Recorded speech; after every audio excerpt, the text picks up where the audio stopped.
சிலுவைப்பாதை சிந்தனைகள்.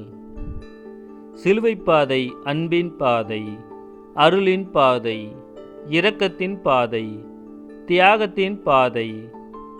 ஆண்டவர் இயேசு நாம் நலமுடன், அருளுடன், உறவுடன் வாழ தம்மையே தியாகமாக்கிய அதே சிலுவைப்பாதையின் வழிகளில் நம்மையும் ஈடுபடுத்தி ஆண்டவர் இயேசு ஏற்றுக்கொண்ட துன்பங்களில் ஒரு சிறிதளவாது பங்கேற்கும் போதுதான், திருந்தி வாழ முயற்சிக்கும் போதுதான் இந்த வழிபாடு நமக்கு பொருளுள்ளதாக, அர்த்தம் நிறைந்த வழிபாடாக அமையும்.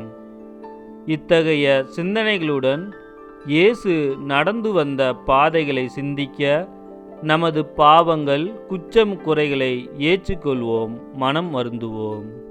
ஜெபிப்போமாக. இறைவா, உமது அருள் இரக்கத்தால் எங்கள் தவறுகளை, குறைகளை, குற்றங்களை மன்னிக்கிறீர். உமது சிலுவை பாதையின் வழியில் என்னையும் எனது வாழ்வையும் சீர்தூக்கி பார்த்து உமது வழியில் பயணம் தொடர, மனமாற, உறவில் வளர இந்த சிலுவைப்பாதை பக்தி முயற்சி பயன் தர வேண்டுமென்று எங்கள் ஆண்டவராகிய அதே இயேசு கிறிஸ்து வழியாக உம்மை மன்றாடுகின்றோம். முதல் நிலை. இயேசு தீர்ப்பிடப்படுகின்றார். உண்மைக்கு சாட்சியம் கூறுவதே எனது பணி. இதற்காகவே பிறந்தேன், இதற்காகவே உலகிற்கு வந்தேன். உண்மையை சார்ந்தவன் எவனும் எனது குரலுக்கு செவிமடுக்கின்றான். இயேசுவுக்கு அளித்த தீர்ப்பில் உண்மை ஊமையாகிவிட்டது. நீதி தடம் புரண்டு விட்டது, மறுக்கப்பட்டு விட்டது. ஆனால் உண்மையை ஒரு நாளும் உறங்க வைத்துவிட முடியாது. ஒரு நாள் உண்மை வெளிவந்தே தீரும். தவறு செய்பவர்கள் தண்டிக்கப்பட வேண்டும் என்பதுதான் உலகத்தின் நியதி. ஆனால் நிரபராதிகள் தண்டிக்கப்படுவது அநீதியானது.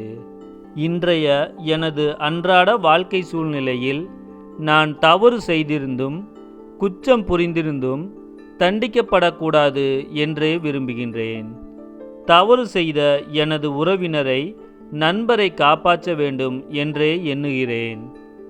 ஆனால் மற்றவர்கள், எனக்கு வேண்டாதவர்கள் குற்றம் செய்தபோது, தவறு செய்தபோது அவர்களை தண்டிக்க வேண்டும், தண்டனை பெற வேண்டும் என்றே என் மனம் எண்ணுகிறது, முயற்சிக்கிறது. ஆண்டவர் இயேசுவோ குற்றம் ஏதும் செய்யாத நிலையில்தான் தண்டிக்கப்படுகிறார். ஜெபம்.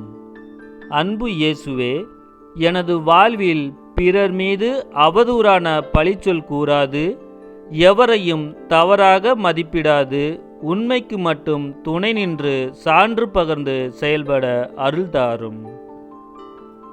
இரண்டாம் நிலை. இயேசுவின் தோள் மேல் சிலுவையை சுமத்துகிறார்கள். இயேசு சிலுவையை தாமே சுமந்து கொண்டு எபிரேய மொழியில் கொல்கத்தா எனப்படும் இடத்திற்கு சென்றார். அதற்கு மண்டை ஓடு என்பது பொருள்.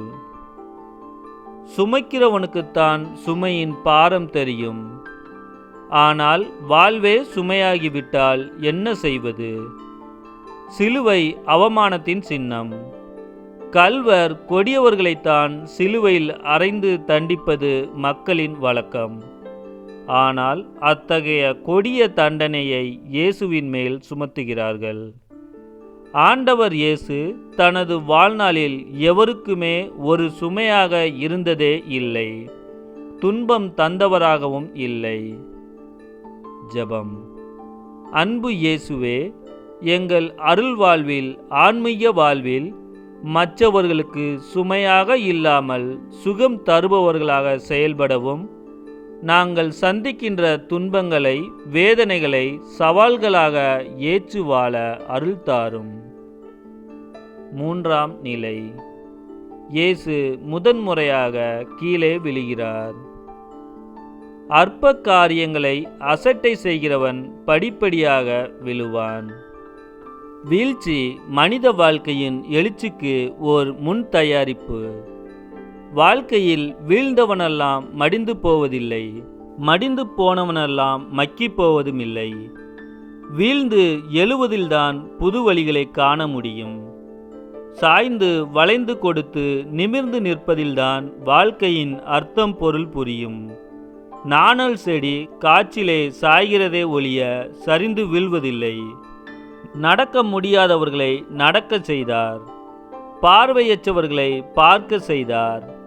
அத்தகைய வல்லமை பெற்ற இயேசுவா இங்கே கீழே விழுந்து கிடக்கிறார்? ஏன், எதற்காக? தண்ணீரில் விழுந்த ஒருவரை காப்பாற்ற வேண்டுமென்றால் நாமும் தண்ணீரில் விழுந்துதானே காப்பாற்ற முடியும். அதுபோல பாவ படுகொலியில் வீழ்ந்துவிட்ட நம்மை காப்பாற்றத்தானே ஆண்டவர் இயேசுவும் சிலுவையோடு சேர்ந்து கீழே விழுகிறார். ஜெபம். இயேசுவே, எனது பாவச் சுமைகள், கொடூர செயல்கள், அன்பற்ற இரக்கமற்ற தன்மைகள் உமக்கு இன்னும் அதிகமான வேதனையைத்தானே தருகின்றன. நான் இனி மனம் மாறி உம் துணையுடன் எழுந்து நடக்க அருள் தாரும். 4ஆம் நிலை. இயேசு தம் தாயை சந்திக்கிறார். பெற்ற தாய்க்கு அன்பு வற்றி போகுமோ? பால் குடிக்கும் குழந்தையை அவள் மறப்பதுண்டோ? மனித வாழ்வில் மிகச் சிறந்த வழியாக உயிராகி உடலோடு ஒன்றித்திருப்பவள் தாய் மட்டும்தான். பாராட்டி சீராட்டி அன்பு காட்டி ஒரு உயிருக்கு உரமிடுபவளும் தாய்தான். எந்த ஒரு தாயும் தன் மகன் அல்லது மகள் துன்பப்பட வேண்டும், வேதனை அடைய வேண்டும் என எண்ணுவதில்லை. மாறாக உதவ வேண்டும், வழிகாட்ட வேண்டும் என்றே உண்மையான பாசத்தால் தாய் செயல்படுவாள். அதேபோல அன்னை மரியாவும் தம் ஒரே மகன் மீது வைத்திருந்த அன்பினால், பாசத்தினால் துன்ப நேரத்திலும் இயேசுவை சந்திக்கிறார்கள், ஆறுதல் தருகிறார்கள். ஜெபம். அன்பு இயேசுவே, எங்கள் குடும்பங்களில் நாங்கள் பல நேரங்களில் தாயின் உண்மையான அன்பை உணராது அவமரியாதையாக அன்பின்றி பாசமின்றி நடத்தியிருக்கிறோம். எங்கள் தாயின் உண்மையான அன்பை புரிந்து கொண்டு வாழ எங்களுக்கு அருள் தாரும். 5ஆம் நிலை. சிலுவையை சுமக்க சீமோன் உதவுகிறார். பசியாயிருந்தேன், எனக்கு உண்ண கொடுத்தீர்கள். தாகமாயிருந்தேன், எனக்கு குடிக்க கொடுத்தீர்கள். நோயிற்றும் சிறையிலும் இருந்தேன், என்ன காண வந்தீர்கள். பிறருக்கு உதவும் உள்ளங்களே உயர்ந்த உள்ளங்கள். ஆபத்தில் உதவி செய்வது தவறல்ல. உதவி கேட்டு வருபவனுக்கு உள்ளதையெல்லாம் தரவில்லை என்றாலும் நல்ல கனிவுள்ள பண்புள்ள உள்ளத்தையாவது காட்டுபவனே உயர்ந்த மனிதன். எத்தனையோ மக்கள் இயேசு சிலுவை சுமந்து சென்றதை நின்று வேடிக்கை மட்டுமே பார்த்து கொண்டிருந்தனர். இயேசுவின் துன்பத்தை, வேதனையை, அவமானத்தை, சித்திரவதை செய்யப்படுவதை. ஆனால் சீரோன் என்ற ஊரைச் சேர்ந்த சீமோன் மட்டும் இயேசுவின் சிலுவையை சுமக்க தனது உதவிக்கரம் நீட்ட முன் வருகின்றார். ஜெபம். இயேசுவே, எத்தனையோ சூழ்நிலைகளில் மற்றவர்கள் உதவியை மட்டுமே நான் எதிர்பார்த்து வாழ்ந்திருக்கிறேன். மற்றவர்கள் துன்பப்படும் போது கூட பார்த்து சந்தோஷம்தான் அடைந்திருக்கிறேன். பிறரது துன்பத்தில் உதவக்கூடிய மனித மாண்புடன் வாழும் நல்ல உள்ளத்தை தாரும். 6ஆம் நிலை. வெரோனிகா இயேசுவின் முகத்தை துடைக்கிறாள். அழுகிறவர்களை மகிழ்விக்கவும், சாம்பலுக்கு பதிலாய் மணிமுடியையும், அழுகைக்கு பதிலாய் மகிழ்ச்சியின் தைலத்தையும், நைந்த உள்ளத்திற்கு பதிலாய் புகழ் என்னும் போர்வையும் தரவும் ஆண்டவர் என்னை அனுப்பியுள்ளார். வாடிய உள்ளங்களை, முகங்களை கண்டபோதெல்லாம் வாடுகின்ற மனது எல்லோருக்குமே வருவதில்லை. துன்பத்தில், சோதனையில், வேதனையில் சோர்ந்து போனவர்க்கு சுகம் தருகின்ற சுயநலமில்லாத மனம் உள்ளவர்கள்தான் உதவ முடியும். அருளும் இரக்கமும் கருணையுமே உருவான இயேசுவின் இனிய முகம் கரைபடிந்துள்ளதை, சோர்வுற்றிருப்பதை வெரோனிகா என்ற பெண் பார்த்து பதட்டத்துடன் இயேசுவின் முகத்தை துடைத்ததும் இயேசுவும் பரிசாக தான் திருவுருவத்தை அந்த துணியில் பதிய செய்கின்றார். நாம் ஒவ்வொருவரும் நமது மனசாட்சியுடன்படி செயல்பட முன்வரும்போது நல்லவைகளை, நேர்மையானதை, உண்மையானதை செய்ய முடியும். நல்ல மனதுடன், நேர்மையான உள்ளத்துடன், சுயநலமின்றி செயல்படத்தானே இறைவன் நமக்கு மனசாட்சியை தந்துள்ளார். ஜெபம். மனச்சாட்சியின் குரலை கேட்டு செயல்படும்போது தான் நல்லதை, நேர்மையானதை செய்ய முடியும் என்பதை உணர்ந்து செயல்பட இயேசுவே எமக்கு அருள் தாரும். 7ஆம் நிலை. 2ஆம் முறையாக இயேசு கீழே விழுகிறார். மெய்யாகவே அவர் நம் பிணிகளை ஏற்றுக்கொண்டார், நம்முடைய நோய்களை சுமந்து கொண்டார். படுகுழி என தெரிந்தும் விழுபவன் பக்குவம் அடையாதவன், மீண்டும் மீண்டும் விழுந்து எழுபவன் அனுபவசாலி. பாரமாயிருந்தாலும் தூர செல்ல தயங்காதவன், வாழ்வின் அர்த்தத்தை புரிந்து கொண்டவன். மனித சமுதாயத்தை மீட்க வேண்டும் என்ற நோக்கத்துடன் சிலுவை மரணத்திற்கு தம்மையே கையளித்தவர் ஆண்டவர் இயேசு. சிலுவையின் பாரம், கசையடிகள், தடுமாற்றத்துடன் சோர்வடைந்த கால்கள், உடல் பலமின்றி தரையில் விழுகிறார் மீண்டும். ஜெபம். அன்பு தெய்வமே இயேசுவே, எங்கள் வாழ்வின் குறிக்கோளை, லட்சியத்தை நிறைவேற்றுவதில் நாங்கள் சோர்ந்து விடுகிறோம், தளர்ந்து விடுகிறோம். எங்கள் வாழ்வின் துன்பங்கள், சுமைகள், சோகங்கள் அன்பை பகிர்ந்து வாழ துணையாய் உள்ளன என்பதை கண்டுகொண்டு லட்சியத்தோடு பணிபுரிய அருள் தாரும். 8ஆம் நிலை. இயேசு எருசலேம் மகளிருக்கு ஆறுதல் கூறுகின்றார். முதலில் உன் கண்ணிலிருந்து விட்டத்தை எடுத்து எறி, பின்பு உன் சகோதரனின் கண்ணில் இருக்கும் துரும்பை எடுக்க கண் தெரியும். கண்ணீர் விட்டு கதறி அழும்போது மனிதனின் பாரம் தூரம் சென்று விடுகிறது. கண்ணீர் இதய பாரத்தின் வெளிப்பாடு. கண்ணீர் சோகத்தின், துன்பத்தின் பெருமூச்சு. அதிகமான துன்பத்தின் மத்தியிலும் தமது வேதனையை பொருள்படுத்தாமல் தனது துன்பத்தைக் கண்டு வேதனைப்பட்ட எருசலேம் பெண்களை பார்த்து ஆறுதல் தருகிறார். எப்படி இயேசுவால் மட்டும் இப்படி சொல்ல முடிந்தது? காரணம், தனக்கென வாழாது பிறருக்கென்றே வாழத் துடித்தார். எனவே தனது துன்பத்தை, வேதனையை பற்றி கவலை கொள்ளாது தன்னை நாடி வந்தவர்களுக்கு ஆறுதல் தருகிறார். ஜெபம்.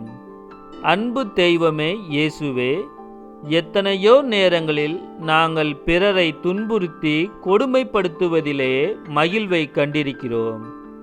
வேதனையில் இருப்போருக்கு ஆறுதல் தர, அரவணைப்பு காட்ட, பிறர் நலத்துடன் வாழ அன்பு செலுத்த நல்ல உள்ளம் தாரும். 9ஆம் நிலை. இயேசு 3ஆம் முறையாக கீழே விழுகிறார். நீங்கள் முதுமையடையும் வரையில் நாம் மாறமாட்டோம். உங்கள் தலை நரைக்கும் வரை உங்களை தூக்கி செல்வோம். நாமே படைத்தோம், நாமே உங்களை தாங்கினோம், நாமே உங்களை விடுவிப்போம். பாரமாயிருந்தாலும் தூரம் செல்ல தயங்காதவன், பல முறை வீழ்ந்த போதும் பக்குவமாக எழுந்து நடப்பவன்தான் பக்குவப்பட்ட மனிதன். ஆண்டவர் இயேசு தமது லட்சியத்தை அடைய வேண்டும், நம் அனைவருக்கும் மீட்பு தர வேண்டும் என்ற நோக்கத்தில் துணிவுடன் இருந்தார். ஆனால் அவரது உடல் வேதனை, சோர்வு, களைப்பு இவற்றால் தாங்க முடியாத நிலையில் மீண்டும் 3ஆம் முறையாக தரையில் விழுகிறார். இயேசு தமக்காக அல்ல, தாங்க முடியாத வேதனையிலும் நம்மீது கொண்ட அன்பினாலே தொடர்ந்து சிலுவை சுமக்க உறுதி பெறுகிறார். ஜெபம். அன்பு இயேசுவே, எங்கள் வாழ்வில் நாங்கள் எத்தனையோ தடைகளை, துன்பங்களை, சோதனைகளை சந்திக்கும் போது மனந்தளர்ந்து சோர்ந்து விடுகிறோம். வாழ்ந்தும் பயனில்லை என்ற நிலைக்கு சென்று விடுகின்றோம்.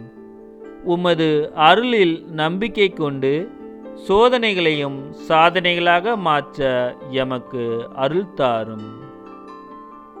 10ஆம் நிலை. இயேசுவின் ஆடைகளை களைகிறார்கள். துன்புறுத்துகிறவர்களுக்கு எனது உடலை கையளித்தேன். என் தாடியை பிக்கிறவர்களுக்கு என் கன்னங்களை காட்டினேன்.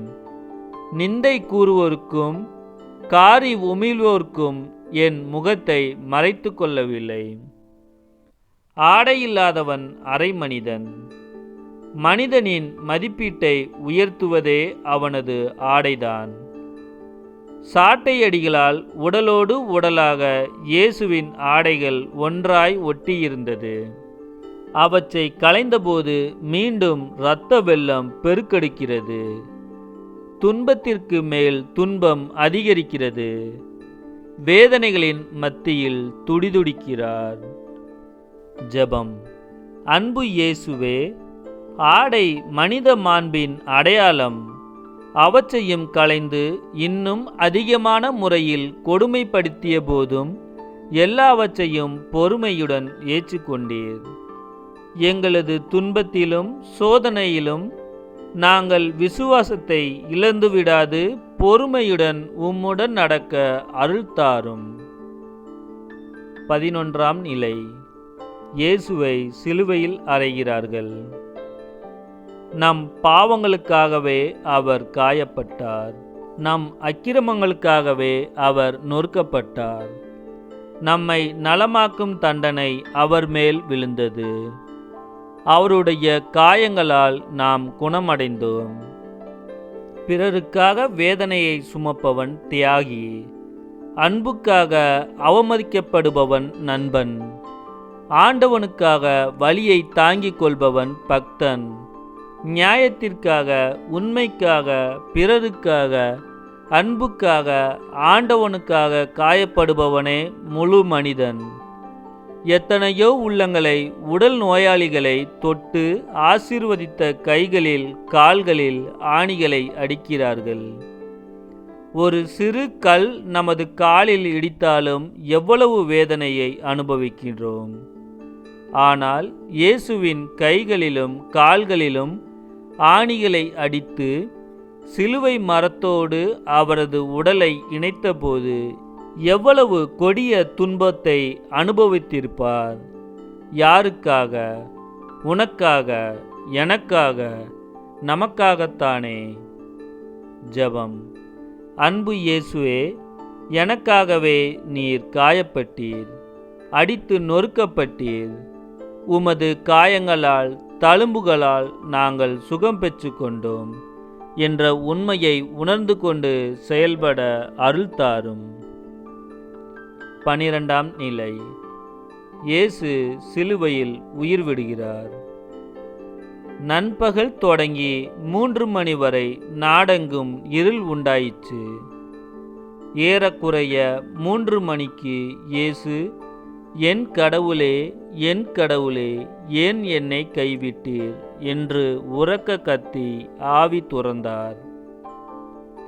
மனிதன் விரும்பாத ஒன்று சாவு மட்டுமே. ஆனால் அதை யாராலும் மறுத்துவிட முடியாது. காலையில் மலர்ந்து மாலையில் மடிகின்ற மலர்களைப் போன்றவன் மனிதன். நீர்க்குமிழி போன்று நிரந்தரமில்லாததுதான் மனித வாழ்வு. விண்ணையும் மண்ணையும் படைத்து பாதுகாத்து பராமரித்து வந்தவரை விண்ணுக்கும் மண்ணுக்கும் நடுவே, கல்வாரி மலை உச்சியிலே, கல்வர்கள் நடுவில் எல்லாம் முடிந்தது என கூறி உயிர் விடுகிறார். ஜெபம். அன்பு தெய்வமே, உமது இறுதி மூச்சு உள்ளவரை எங்களுக்காக எத்தனையோ துன்பங்கள், வேதனைகள், இறுதியாக உம்மிடமிருந்த உயிர் மூச்சையும் எங்களுக்காகவே துறந்தீர்.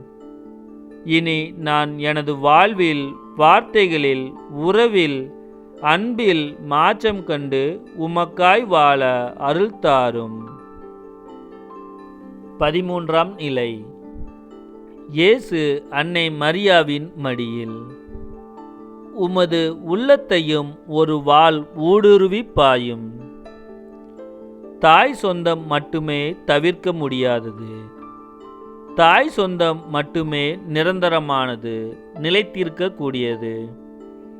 இதோ உமது அடிமை, உமது விருப்பமே நடக்கட்டும் என்று இறை விருப்பத்தை மட்டுமே நிறைவேற்ற வந்த அன்னை மரியா தன் ஒரே மகனை பரிவுடனும் பாசத்துடனும் கனிவுடனும் கவனித்து வந்த அந்த அன்பு அன்னை தனது மகனின் உயிர் பிரிந்த உடலை மடியில் கிடத்தி தாங்க முடியாத வேதனைகளை அனுபவித்திருக்கிறாள்.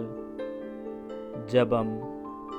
அன்பு இயேசுவே, உமது வேதனைகளில் துன்பங்களில் உமது அன்னை பங்கு கொண்டார்கள். எங்களது பெற்றோர்களின் அன்பை, கருணையை, பாசத்தை உணர்ந்து இறுதி வரையும் அன்பு காட்டி அக்கறை கொண்டு உண்மையான குடும்ப வாழ்வில் வளரும் நல்ல உள்ளத்தை தாரும். 14ஆம் நிலை. இயேசுவின் உடலை கல்லறையில் அடக்கம் செய்கிறார்கள். நரிகளுக்கு வலைகள் உண்டு, வானத்து பறவைகளுக்கு கூடுகள் உண்டு, மணமகனுக்கோ தலை சாய்க்கவும் இடமில்லை. அடக்கத்திற்கும் அமைதிக்கும் பெயர் போனதுதான் கல்லறை. இன்றைய காலகட்டத்தில் நல்லவர்களை, நேர்மையானவர்களை விரைவாக கல்லறையில் உறங்க செய்து விடுகின்றனர். நன்மையை, உண்மையை, நீதியை நிலைநாட்ட விரும்பிய இயேசுவை கொன்றும் அடக்கம் செய்துவிட்டனர். இன்று நாம் வாழும் இந்த உலகிலும் உண்மையை, நீதி, நேர்மையை கடைபிடிப்பவர்களை தீர்த்து கட்ட வேண்டும் என்றுதான் உலகம் நினைக்கிறது. கல்லறைகள்தான் மனிதனுக்கு நிரந்தரமானவைகள். ஜெபம். அன்பு இயேசுவே, உண்மையை, நன்மையை, நீதியை மட்டும் நாங்கள் கடைபிடிக்க தேவையான மனத்திடனை தாரும். துன்பத்தின் மத்தியில்தான் முழு இன்பத்தை காண முடியும் என்ற உண்மையை புரிந்து கொண்டு செயல்பட அருள் தாரும். அன்புக்குரியவர்களே, இயேசுவின் சிலுவை பாதையின் வழியில் நடந்து சிந்தித்த நாம் இதோடு நிறுத்திவிட்டோமென்றால் ஏதோ வாடிக்கையாக, வேடிக்கைக்காக செய்கின்ற செயலாகத்தான் மாறிவிடும். அப்படி இல்லாமல் நமது அன்றாட வாழ்வில், உறவின் வாழ்வில் மாற்றம் காண உண்மையான உறவு நிலைகளை உருவாக்க முயல்வோம். இறைவனின் அருள் துணையை கேட்டு மன்றாடுவோம். ஆமென்.